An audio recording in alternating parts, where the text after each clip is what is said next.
Hello नमस्कार प्यारे साथियों। आज हम बात करेंगे रीट भर्ती पर बातचीत करने वाले हैं आप लोगों के साथ। बहुत सारे विद्यार्थियों के प्रश्न हैं कि सर रीट का नोटिफिकेशन कब तक आएगा, हमें पात्रता एग्जाम देना चाहिए या नहीं देना चाहिए, रीट मेंस कब तक हो सकता है, सिलेक्शन लेने के लिए अभी से हमें क्या करना चाहिए और कौन सी ऐसी पुस्तकें हैं जिसका हमें चयन करना चाहिए ताकि हमारा सिलेक्शन हो जाए। तो रीट भर्ती से रिलेटेड आज कंप्लीटली इन्फॉर्मेशन यहाँ पर वीडियो में मिलने वाली है।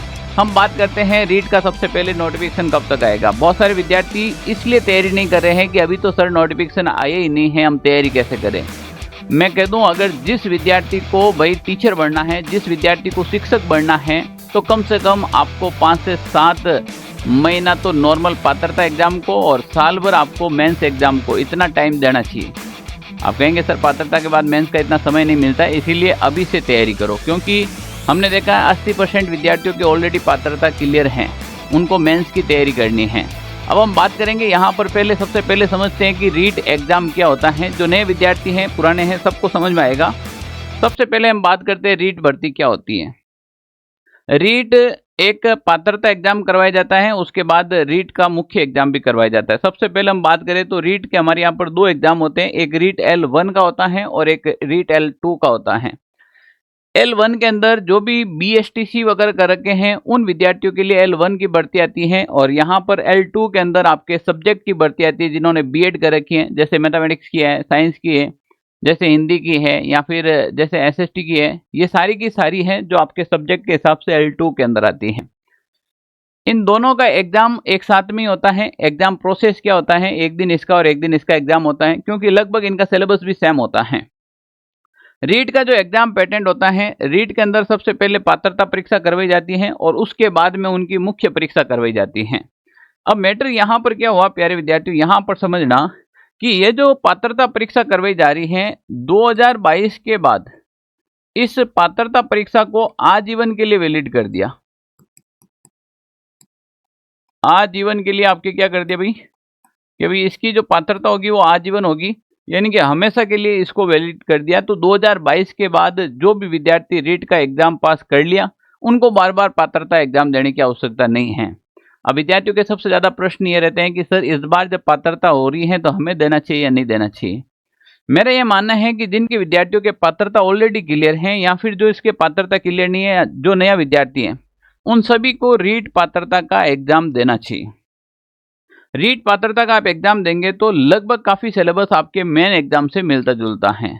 दूसरी बात है कि आप पात्रता क्लियर करेंगे तो आप में एक और भी कॉन्फिडेंस आएगा मेंस का एग्जाम देने के लिए। और रही बात, टीचर एक ऐसी भर्ती है कि सरकार हर बार इसके ऊपर कुछ न कुछ एक्सपेरिमेंट करती है, तो सरकार का कोई भरोसा नहीं है। एक बार वसुंधरा सरकार ने पात्रता के ऊपर नियुक्ति दे दी थी, रीट पात्रता के मार्क्स थे ना, उसी के ऊपर नियुक्ति दे दी थी सीधी। तो यहाँ पर पात्रता आपको अच्छे से देनी चाहिए, चाहे आपके क्लियर है या फिर नहीं है, सबसे पहले आपको पात्रता का एग्जाम देना चाहिए। दूसरी हम बात करें मुख्य परीक्षा। क्या सर हम पात्रता के साथ मुख्य परीक्षा की तैयारी करनी चाहिए? बिल्कुल, पात्रता का एग्जाम तैयारी ऐसे नहीं कि भाई फुल तैयारी करके पात्रता का एग्जाम दूंगा। जिसके क्लियर ऑलरेडी वो पात्रता को ध्यान में रखकर तैयारी करे बस। बाकी का उनका मेन टारगेट है वो मुख्य परीक्षा है।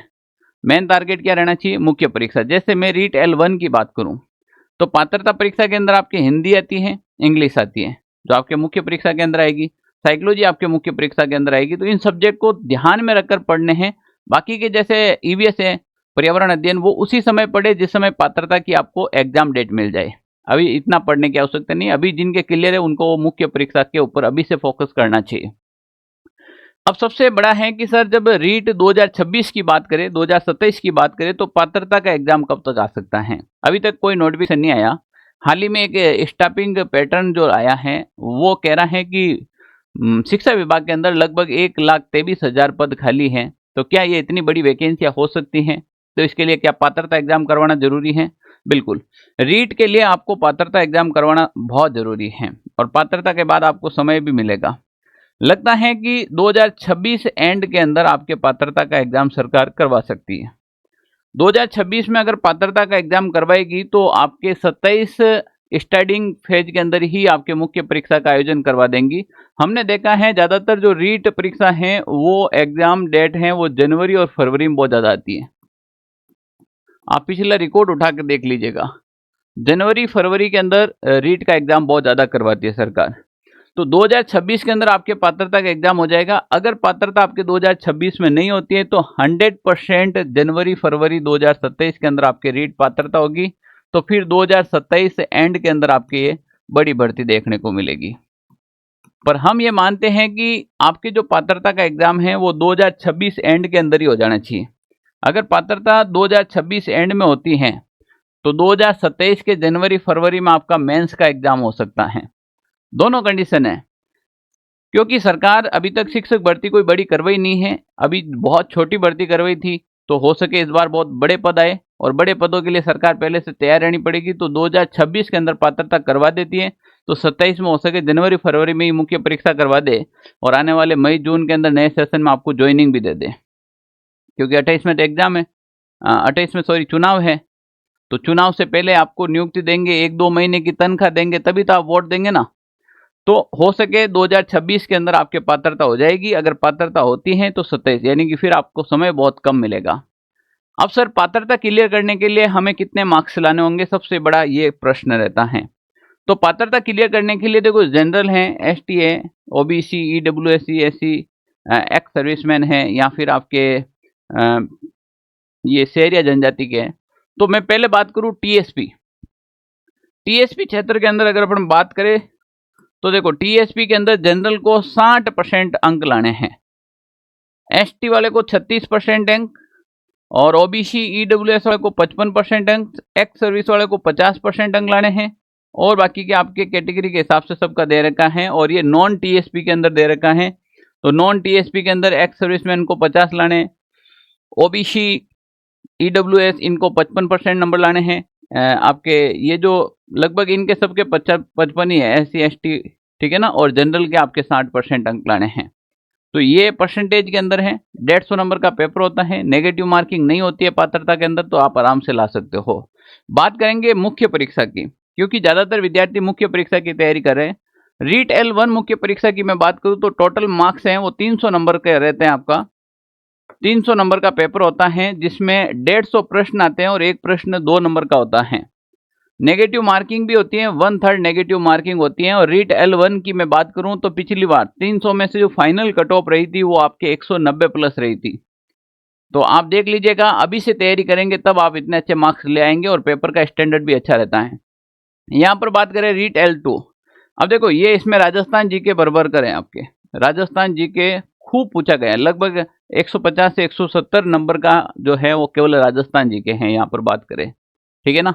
आप भी चाहते हैं कि सर आप में से कौन कौन विद्यार्थी जो इस बार रीट का एग्जाम देने जा रहे हैं, और कौन चाहते हैं कि सर रीट की बढ़िया से प्रिपरेशन करवा दीजिएगा, या फिर आपके डिटेल सिलेबस के ऊपर एक वीडियो बना दूं। अगर आप कहते हैं कि कंप्लीट इसमें ये टॉपिक रहेंगे, ये पढ़ने हैं, अभी फिलहाल आपको सबसे पहले कौन से टॉपिक पढ़ने हैं, अगर आप कहते हैं तो इसके ऊपर भी एक वीडियो बना सकते हैं, ठीक है ना। तो ये यहाँ पर तो मैं केवल एग्जाम पैटर्न समझाया हूँ, और ये का ये एग्जाम पैटर्न आपके रहता है रीट L2 के अंदर रहता है, पर इसके अंदर सब्जेक्ट की अलग अलग मेरिट जाती है। नेगेटिव मार्किंग दोनों के अंदर रहेगी, 1/3 नेगेटिव मार्किंग इसमें भी है, 1/3 नेगेटिव मार्किंग इसमें भी है। इसमें सब्जेक्ट विषय होता है, विषय ज्ञान के 120 नंबर का विषय ज्ञान होता है, जैसे साइंस वालों के साइंस है, हिंदी वालों का हिंदी है, ठीक है ना। तो प्यारे विद्यार्थियों, अगर रीट की तैयारी कर रहे हैं तो अभी से लग जाएगा। और अगर आप चाहते हैं कि रीट के ऊपर सर इसके जो डिटेल सिलेबस हैं, एक सिलेबस के ऊपर अपन वीडियो बना सकते हैं, और एक इनकी पुस्तकों के हिसाब से कि सर अभी हम कौन सी पुस्तक का चयन करें। तो जो विद्यार्थी अभी पुस्तक का चयन करे, जिसके पास समय है, मैं अभी भी बता रहा हूँ आपको, एक तो 6 से 8 तक एनसीईआरटी की जो राजस्थान जीके की जो नई वाली पुस्तक आई है उनका अध्ययन करना चाहिए। और जो आपके पुरानी, अगर कहीं पर भी आपको जैसे हिंदी के लिए नवीन हिंदी व्याकरण मिल जाए, आपको नवीन हिंदी व्याकरण है, उस पुस्तक का अभी से चयन करना चाहिए आपको। जनरल साइंस के लिए आपको कक्षा जो पुरानी वाली 9 और 10 की बुक अगर आपको मिल जाए तो वो चीज़ें का अभी को आपको उसका चयन करना चाहिए। हालांकि मैं इसके ऊपर एक डिटेल से वीडियो बनाऊंगा कि किन किन पुस्तकों का अभी से चयन करके आपको पढ़ना चाहिए, ठीक है ना। फिलहाल के लिए ये वीडियो इतना ही रहेगा। अगर आप भी रीट की तैयारी कर रहे हैं तो हमारे इस चैनल को सब्सक्राइब कीजिएगा। आपको यहाँ पर रीट की कंप्लीट तैयारी करवाई जाएगी A to Z तक।